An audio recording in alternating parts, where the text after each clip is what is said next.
తాకట్టులో ఉన్న బంగారాన్ని విడిపించి ఆ రోజు ఆన్లైన్ రేటుకే మేము కొంటాం. Sharma gold company. నమస్తే రమగారు. నమస్తే జయ.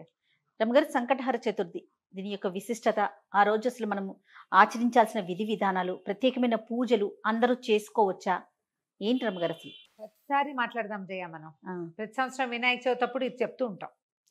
సంకటహర చతుర్థి అంటే నెలకి 2 చవితులు వస్తాయి. మనం ఎట్లా వెళ్తాం, మన కాలం ఎలా నడుస్తుంది, మంది డేట్ల ప్రకారం పోతుంది. అవును, 1, 2, 3, 4 నుంచి 30 దాకా లేదా 31 దాకా, కొండకుతో 27, 28 దాకానే. అంతే అంతే. అయితే మన హిందూ దీని ప్రకారం, భారతీయ పాత విధానం ప్రకారం చాంద్రమానం నడుస్తుంది. ఈ చాంద్రమానం అంటే చంద్రుడి యొక్క కదలికలతో మన డే మారుతుందన్నమాట. తిథులు అంటాం వాటిని మనం. 28 ఇవి ఎట్లా పోతాయి? 28 కాదు, పోనీ 29, 30 చేసుకుందాం దాన్ని. పాడ్యమి నుంచి మొదలు పెట్టుకుని పౌర్ణమి దాకా 15. ఓకే. అక్కడి నుంచి 16వ రోజు నుంచి మళ్ళీ పాడ్యమి నుంచి మొదలు పెట్టుకుని అమావాస్య దాకా. ఓకే. ఇట్లా మన తిథులు నడుస్తూ ఉంటాయి. ఇందులో ప్రతి నెల 2 పాడ్యములు రావాలి, 2 విధియలు, 2 తదియలు, 2 చవితులు, 2 పంచములు, 2 షష్ఠులు, 2 సప్తములు, అన్ని 2 రావాలి. అవును. 2 రానివి ఏమిటి? ఒకటి పౌర్ణమి, రెండోది అమావాస్య. అవి మాత్రం సింగిల్ డేట్స్. చతుర్దశులు, త్రయోదశులు, దశములు, ఏకాదశులు అన్ని 2 రావాల్సింది. ఏకాదశి నియమం మనకి సాధారణంగా ఉంటుంది. ఎట్లా? శుక్ల ఏకాదశి, బహుళ ఏకాదశి. ఏకాదశి నాడు ఉపవాసం ఉండటం, ద్వాదశి నాడు ద్వాదశ పారణ చేయటం మన తాలూకు హిందూ సంప్రదాయం. అలాగే హిందూ సంప్రదాయం ప్రకారం నెలలో వచ్చే 2 చవితులని మనం వినాయక ఆరాధన చేయవచ్చు. ఓకే. ఈ చవితి ఆరాధన మనం ప్రత్యేకంగా ఎప్పుడు చేస్తాము? వినాయక చవితి చేసుకుంటాం. ఒక శుక్ల చవితి సంవత్సరంలో ఒక్కసారి వినాయక శుద్ధ చవితి నాడు, అది మన భాద్రపద శుద్ధ చవితి నాడు వినాయక వ్రతకల్పం చేసుకుంటాం. వినాయకుడి పుట్టినరోజని, ఆ రోజునే ఆయనకి గణాధిపత్యం లభించిందని, వాళ్ళ ఆయన్ని పూజిస్తే అన్ని విఘ్నాలు తొలగిపోతాయని గణాధ్యక్షుడని ఆయన్ని కొలుచుకుంటాం. అలాగే ప్రతి నెల వచ్చేటువంటి కృష్ణ చవితి నాడు, బహుళ చవితి నాడు వినాయక ఆరాధన చేస్తే సమస్త విఘ్నాలు తొలగిపోతాయి అనేది ఒక ప్రత్యేకమైన నియమంగా చెప్తారు. ఓకే. ఈ నియమాన్ని మనకంటే ఎక్కువగా తమిళులు పాటించేవారు. వాళ్ళు ఎక్కువ పాటిస్తారు. మనకి జాతకంలో కేతు ప్రభావం ఎక్కువగా ఉన్నా, ఏ పనైనా మొదలుపెట్టి ఎప్పటికీ అవ్వకపోతున్నా, పిల్లలు చదువుల్లో వెనకపడుతున్నారనిపించిన, దీనికి మన ఇంట్లో ఉండాలి వ్రతము నియమము ఏం లేదు. పెద్దవాళ్ళు చెప్పిందే చెయ్యాలి, మన ఇంట్లో లేకపోతే చెయ్యకూడదు అలాంటిది ఉండదు. సార్వజనీయమైన వ్యవహారం, ఎవరైనా చేసుకోవచ్చు. మనమే ప్రాబ్లమ్స్లో ఇరుక్కుంటున్నాం. ఏ పనైనా మొదలు పెడితే అవటం లేదు, అన్ని అడ్డంకులే దానికి.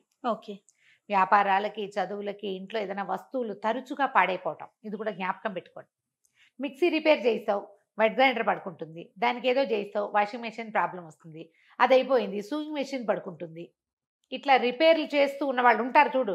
నేను కూడా ఉన్నా ఆ లిస్ట్ లో. అవునండి. నేను ఒకటి రిపేర్ చేస్తే ఇంకోటి వస్తుంది. ఒకటి మొదలు పెడితే పాపం లిస్ట్ వస్తుంది, వస్తూనే ఉంటుంది. మా వాళ్ళ ఇంట్లో ఎక్కిరిస్తున్నారు, ఒకటి రిపేర్ చేయకుండా ఉంచుకుంటే అది ఒకటే ఉంటుంది నీకని. అట్లా ఒకటి వస్తుంది. ఏమీ లేవనుకో, మెళ్ళ పెట్టుకుంటే నల్ల పసలు కొలిసేని టిక్కని విరుగుతుంది, ఆ పస విరిగిపోతుంది. నిజంగా నిజం రమ్మ గారు. చెవిదుద్దులు సీలలు విరిగిపోతాయి. కొంతమంది జాతకాలు ఉంటాయి చూడండి, ఒక వరుసగా వస్తాయి, ఆగితే మళ్ళీ ఆగిపోతాయి. 2 సార్లు 2 బంగారపు వస్తువులు అయినాయి. ఓ వారం ఏమో ఒక 15 రోజుల్లో ఒక మొదటి ఫోర్ట్నైట్ లో చెవిదుద్దు సీల బిళ్ళ విరిగి చేతిలోకి వచ్చింది, పొల్లేమో ఆ గొట్టంలో ఉండిపోయింది. ఇదేమిట్రా ఇలా అయింది, దీన్ని చేయించాలి అనుకుంటున్నా. సరిగ్గా 15 days తిరగంగానే చిన్న గొలుసు ఒకటి పెట్టుకుంటాను నేను, హుక్ దగ్గర విరిగింది. దాన్ని రిపేర్ చేయించా, చెవిది ఈ గొలుసు విరిగింది. గొలుసు ఇంకా రిపేర్ చేయించలేదు, ఉంచారు. మళ్ళీ ఇంకోటి వస్తుందని. నెక్లెస్లు అవి లింకులు ఊడిపోతే ఏం చేస్తాను, అలా అనిపిస్తుంది నాకు. ఇలాంటి వాళ్ళు వీళ్ళందరూ సంకటహర చతుర్థి చేసుకోవచ్చు. సంకటహర చతుర్థి చేసుకుంటే బిజినెస్లో ఇబ్బందులు, చదువుల్లో ఇబ్బందులు, చిన్న చిన్న ప్రమాదాలు, ఇళ్లలో ఏ పని అనుకున్నా అవకపోటాలు, వీటన్నిటికీ సమాధానంగా ఉంటుంది. జాతకాల్లో అయితే మాత్రం కేతువు తాలూకు ప్రభావం ఉన్నప్పుడు, కేతువుతోటి ఇబ్బందులు పడుతున్నప్పుడు, గ్రహస్థితుల్లో కేతు ఉన్నప్పుడు కూడా మనం ఇది చేయమని చెప్తారు. ఏదైనా ఇంటి ప్రయత్నం చేస్తున్నప్పుడు ఆగిపోతుంది, అప్పుడు కొన్ని వారాలు మొక్కుకుని మనం కొన్ని నెలల పాటు చవితులు చేసుకోవచ్చు. ఈ చవితి చేసుకోవడానికి పెద్ద విశేషమైన చేత ఏమీ లేదు. సింపుల్ వినాయక పూజ. ఓకే. దీనికల్లా పగలు ఉపవాసం, చుక్కలు కనపడ్డాక భోజనం. ఆ చుక్కలు కనపడ్డాక ఉండ్రాళ్ళు కుడుములు చేసి బియ్యపు రవ్వతోటి చేస్తాం కదా. అవో మీ ఇళ్లలో ఎలాంటి అలవాట్లు ఉంటే పాలతాకలే పెడతాం వినాయకుడికి అని మీకు అలవాటు అనుకో, పాలతాకలు పెట్టండి, మన అలవాటు ప్రకారం పెట్టుకోవచ్చు. కుడుములో ఉండ్రాళ్ళు ఆయనకి నివేదన చేసి నమస్కారం చేసుకుని చంద్రుని చూసి అన్నం తినేసేయచ్చు. పగలు ఉపవాసం ఉండే సంకష్టి అంటారు మహారాష్ట్రియన్స్, కన్నడిగులు బాగా చేస్తారే, బాగా ఎక్కువ ఉంటారు. మన వైపు తక్కువ, కానీ మన వైపు ఇప్పుడు కనపడుతున్నారు బాగా. నాకు కూడా అలవాటు ఉంది, మేము చేస్తాం. అంటే కమ్యూనిటీ వైజ్ గా చేస్తారా రమ్మగారు? అలా ఏం ఉండదమ్మా, అలా ఏం ఎవరైనా చేసి. ఇది ఓ పెద్ద పూజ హడావిడి ఏం లేదు కదా, అది ఏకాదశిలానే, ఏకాదశి లాగానే. కాకపోతే మనం వినాయకుడికి కొలుస్తాం. ఇది సంకటహార చతుర్థి. మనకి కష్టాలు ఇబ్బందులు ఉన్నప్పుడు రుణ విమోచన గణపతి స్తోత్రం అని ఒక ప్రత్యేక స్తోత్రం ఉంది. ప్రణమ్య శిరసాదేవం గౌరీపుత్రం వినాయకం ఇలా స్టార్ట్ అవుతుంది. ఆ స్తోత్రం చదువుకోవచ్చు. అబ్బాయి అవేవి రావండి. సుముఖశ్రీగదంత్య కపిలో గజకర్ణికః మనకు వచ్చు కదా, అంతే. ద్వాదశ నామాలు అవి చదువుకోండి. వినాయకుడికి కొంచెం గరిక వాకిట్లో ఎక్కడైనా పెరళ్లలో ఉన్న బాల్కనీ కుండీల్లో ఉంటే గరికని పెక్కకుండా ఉంచుతా నేను. ఆ వినాయకుడు పెట్టుకోవచ్చు అని చెప్పి బుధవారం నాడు పెట్టచ్చులే అని ఆ 2 గరిక పోచలు వినాయకుడికి సమర్పించడం, ఉండ్రాళ్ళు సమర్పించి నమస్కారం చేసుకోండి. ఇది చాలా మంచిది. మరి పసుపుతోటి వినాయకుడిని చెయ్యాలి అదేదో సిద్ధాంతంగా చెయ్యొద్దమ్మా. ఎంత సింపుల్గా అయినా చేసుకోవచ్చు. సాయంకాలం సమీపంలో ఉన్న ఏ దేవాలయంలోనే గణపతి చతుర్థులు చేస్తారు. అన్ని చోట్ల వినాయక ప్రతిష్ట ఉన్న ప్రతి చోట సంకటహర చతుర్థి పూజ చేస్తారు. వెళ్ళి గుళ్ళో పూజ చేయించుకోండి, హాయిగా ఇంటికి వచ్చి భోజనం చేయండి, అంతే. కుడుములు ఏమైనా ఉండి మీ గుళ్ళో వాళ్ళు ఒప్పుకుంటే, ఆ దేవాలయం పద్ధతిని బట్టి కదా, ఒప్పుకుంటే మీరే కుడుములు తీసుకెళ్ళి స్వామివారికి అక్కడ నివేదన చేసి అందరికీ ప్రసాదం పంచిపెట్టండి.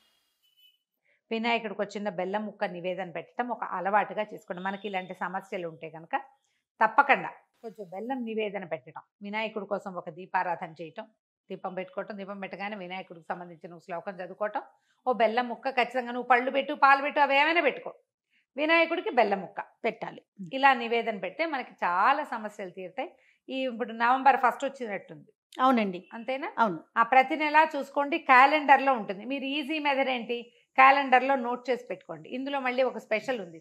మంగళవారాలు గనక ఈ చతుర్థి వస్తే చాలా విశేషం. అంగారక చతుర్థి అంటారు దాన్ని. అది చాలా విశేషమైంది. అది ఎక్కువ సమస్యలు తీరుస్తుంది, ఇంకా ప్రాబ్లమ్స్ తీరుస్తుంది. దీనివల్ల బ్రహ్మాండం బదలైపోయి వానికి ఏదో వస్తుందని కాదు, కొన్ని జాతకపరమైన సమస్యలు తీరుతాయి. ఏ పనులు కానప్పుడు మనకు ఒక శాంతిగా ఉంటే చికాకు తగ్గినా చాలు కదా అమ్మగారు. ఏదో వచ్చి మీద పడక్కర్లేదు. జస్ట్ మనకు ఉన్న ఆ చికాకు, ఆ బాధ, మనసు శాంతిగా ఉంటే అదే చాలు, అదే చాలు. అంతకంటే ఆటోమేటిక్ గా సమస్యలు పరిష్కారం అవుతాయి. అవును, అలా చేసుకోవచ్చు. మంగళవారం చతుర్థి వచ్చింది అనుకో, ఇంకా కంఫర్టబుల్ గా ఉంటుంది. ఒక 40 చేయొచ్చు, ఇవి 40 చేయొచ్చు, 21 చేయొచ్చు, 5 నేను 7 లెక్క పెట్టుకుని కూడా చేస్తా. ప్రతి నెల సంకటహర చతుర్థి నాడు పొద్దున్నే మా అక్కయ్య నేను ఒకళ్ళు గుర్తు చేసుకుంటాం ఇవాళ చతుర్థి అని. ఓకే, జ్ఞాపకం చేసుకుని మా ఇద్దరికి అలవాటు ఉంది. నాకు కొంచెం వినాయక ఇవి కూడా ఎక్కువ కదా, ఎక్కువ శ్లోకాలు చదువుకుంటాను నేను. చిన్నప్పుడు చదువుకున్న తొండమున ఏకదంతమును కూడా చదువుతారు రోజు నేను. నాకు అది అలవాటు. ఎవరి అలవాట్లు వాళ్ళవి కదా, మీరు అలవాటు చేసుకోండి. ఏదైనా ఇలాంటి సమస్యలు ఉన్నప్పుడు ఇట్లా చేసుకోవచ్చు. ఇది కొన్నాళ్ళు చేసి మానేయచ్చా లాంటి ప్రశ్నలు వస్తాయి. ఎంతసేపు, కొన్ని వారాలు నియమంగా పెట్టుకోండి, కొన్ని నెలలు, ప్రతి నెల సంకటహర చతుర్థి చేయాలి. 2 సార్లు సంవత్సరం 2 సార్లు వస్తుంది కదా.